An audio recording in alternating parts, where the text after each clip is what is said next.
Greetings, people of the interwebs. Jake here, back again with another video on my thoughts on a Lord of the Rings topic. So, earlier today, there is an article released, I think it was through Vanity Fair, that gave a first look at Tom Bombadil in Season 2 of Rings of Power. So, I remember hearing a rumor, I think it was like late last year, I want to say, or maybe like the very beginning of this year. There's a lot of rumors going around on Season 2 of Rings of Power. I did a video of it, giving my thoughts, because some of them were just insane and made no sense. And Tom Bombadil was one of the rumors that he would be in the show. And so I kind of, so I guess let me go ahead and start off by saying, him making an appearance in the show is fine. It makes sense because Tom Bombadil is one of the... Actually, I think he is the oldest being in Middle-earth.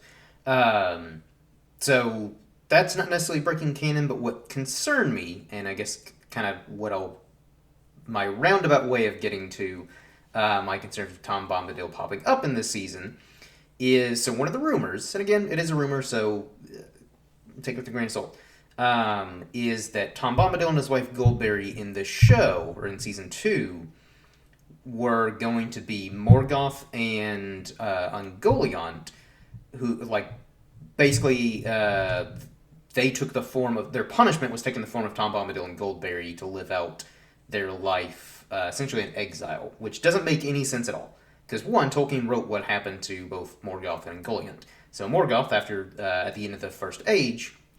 He was defeated, and basically the Valar, or the gods, for those of you who aren't familiar, cast him in the void to where he could no longer interact with the world at all. So he's gone, because the Valar can't actually be killed. And then Ungoliant, the giant spider who ate the two trees of Valinor, she basically just devoured herself, is what Tolkien wrote.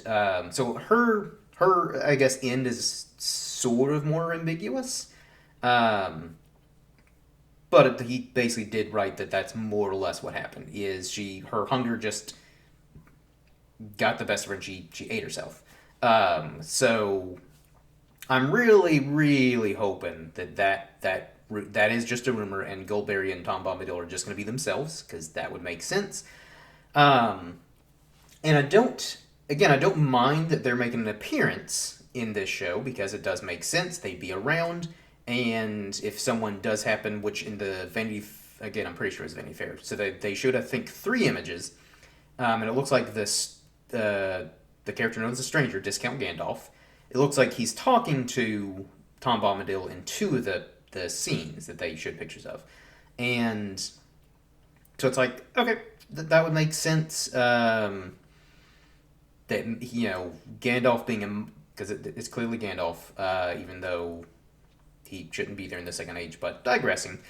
It would make sense, though, that Gandalf being a Maiar would seek out the oldest being in Middle-earth, because for whatever reason, the Valar sent him by meteor instead of by ship, like he arrived in the books, and, has no memory of, his past life or anything like that. So I don't know. But here's the thing where I'm still concerned that, that rumor could end up being true. Because clearly they don't give a shit about the lore. They're playing fast and loose. Because, hardly anything in Season 1 is lore accurate. And even though it seems like some bits from that teaser look like they're kind of getting on track, I still don't trust Amazon to do a good job. And furthering to that point, so it states in that Vanity Fair article that the Stranger, so Discount Gandalf... he meets Tom Bombadil in Rune. So, 2 big problems with that. One, clearly this is Gandalf. Gandalf explicitly states that he never went east into Rune. I think he traveled a little bit to Harad, at least to the border of Harondor, which is southern Gondor, and Harad. But I don't recall exactly if he ever made it super far into, the Southlands. But, he said he's never traveled east. The only character that I can think of at the top of my head who ever did travel east that we know of in the Lord of the Rings books was Aragorn. So that's already... it's a big enough problem that Gandalf is there to begin with in Second Age, when, again, he shouldn't be there. He didn't arrive until, I think it was the year 2000 of the Third Age. Could be wrong on that date. So if you do remember the exact date, leave it in the comment below and correct me. But all that to say that Gandalf didn't show up in Middle Earth until the Third Age. So obviously they're breaking the lore there by having Gandalf show up in the Second Age, and then they're having him travel to Rune. So big problem there. Clearly, they're playing fast and loose with the lore again and just doing their own thing. Also, so they mentioned that Tom Bombadil has a second home in Rune, or at least near the border of Rune. I don't really know why. If you're going to incorporate Tom Bombadil, why is he all the way in the east when his home is just outside the Shire in the Old Forest? And that's where the hobbits first come across him in the Fellowship. So like he's only in, I think, like 2 or 3 chapters. So like he's a very very small character and really not super important, but he's a beloved character because he's just so enigmatic and mysterious. And so so I guess in theory, Tom Bombadil could have traveled to Rune because again he's been on Middle Earth or Arda, the whole world, since the beginning of time. But the way I always read it, and kind of the way it sounded to me from the books, is Tom Bombadil mostly stayed in his area, his little domain. And even though he clearly traveled enough, because he was known to the elves and dwarves, and I believe some of the men of Eriador, so basically all the lands west of the Misty Mountains. So clearly he traveled, or I'm assuming he traveled enough. Either that or just by reputation of the few people he did meet, like Gandalf and maybe some elves and stuff like that, spread the word of him. But I'm assuming he at least traveled a little bit. So, I mean, admittedly, it's not, I guess, out of the realm of possibility that Tom Bombadil could have traveled to Rune. I just don't really see why he would. Or why he would even set up like a second home in Rune. Because Tom Bombadil was always just this very, I don't know, kind of just aloof character where, like, he was kind of indifferent towards what was going on in the wider world. Like, he would, obviously, he helped the hobbits a couple of times, and he probably would help anybody who just happened to be passing through. But it's not something, like, he would go out of his way to, like, look into some mystery or, go out of his way to help somebody, across the Misty Mountains or even much further outside of his home in the Old Forest. And so that kind of bothers me, especially because I think one of the directors of the second season had even said that like they were going to be more lore accurate, which is kind of I guess their way of admitting it's like, yeah, the first season we didn't really pay much attention to lore, we didn't really care. So it was a weird way of admitting that they didn't really pay much respect to the lore. And granted, I didn't really take much stock into that comment because that's kind of typical of people involved to be like, oh yeah, we're definitely gonna be super close to the lore and respect it and all that stuff and not do that. But the fact that like they kept stressing, it's kind of like, oh no, season 2, we're definitely gonna be a lot more accurate to the books. We're gonna be respectful to the lore, and then to be like, but not really, though, because we're going to have Tom Bombadil all the way in Rune, and also Gandalf, he's traveling to Rune for some reason. So I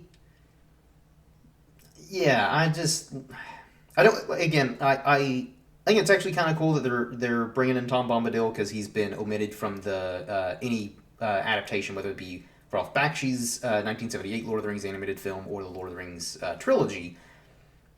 And it makes sense because even though he is a really interesting character, he doesn't drive the narrative forward. And even Tolkien himself kind of admitted that he's not that important of a character. But he did decide to leave him into the draft of the books. So I think one of the letters that he sent to his, I believe it was his editor, because I'm sure the editor was kind of like, hey, this guy, he can be taken out entirely. He doesn't really drive the narrative forward.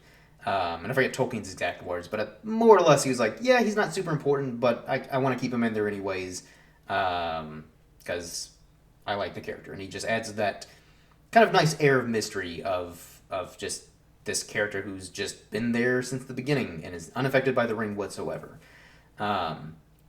So yeah, it even though I don't mind that Tom Bombadil's finally coming to live action, I just don't think they're going about it in the right way. Now, if Tom Bombadil like was where he should be, like in Eriador around the old forest, and a character just happened to stumble across him, like maybe even Galadriel or Elrond, because they probably would know about him, especially Galadriel, because she's one of the oldest beings in Middle Earth. I think the only two older than her would be Tom Bombadil and then Círdan the Shipwright. I believe, and maybe Treebeard. Not 100% sure on Treebeard, though. But I know Círdan and Tom Bombadil are two of the only beings older than Galadriel. So it would make sense that she would know about Tom Bombadil. It's like, if that's in the second season, or if that's how they handle it, like Galadriel talks to him or stumbles across him, that would make a little bit more sense. But also, if he is in this, well, he clearly is in this show, but I just don't think he's a character that needs to have a significant role. Like, he's a character that I think would be cool as like a nice little cameo. Or again, someone just stumbles across him, they have a nice chat at his home with Tom Bombadil and Goldberry, and then that's kind of it. But it sounds like they're giving him a much bigger role, even if it is still a very limited role, and I kind of have mixed feelings about that.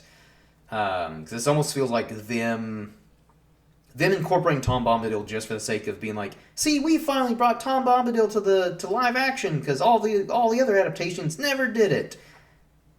And I feel like that's like their only reasoning for that is, and I don't know, maybe for like bragging rights to maybe claim that they're being accurate to the lore. Be like, well, Tom Bombadil's been there the whole time. That's why we're including him. So yeah, I don't know. I just I'm there's this morbid curiosity that I have with season two, and that's kind of the main reason why I'm going to end up watching it. I still would love nothing more than this show to be a pleasant surprise and be great. But the likelihood of that happening is, in my opinion, is just so low, so incredibly low, almost non-existent that it'll be good. Um, But my morbid curiosity, I think, is definitely going to be what motivates me to bother watching the second season, and see just how big of a train wreck this show ends up being.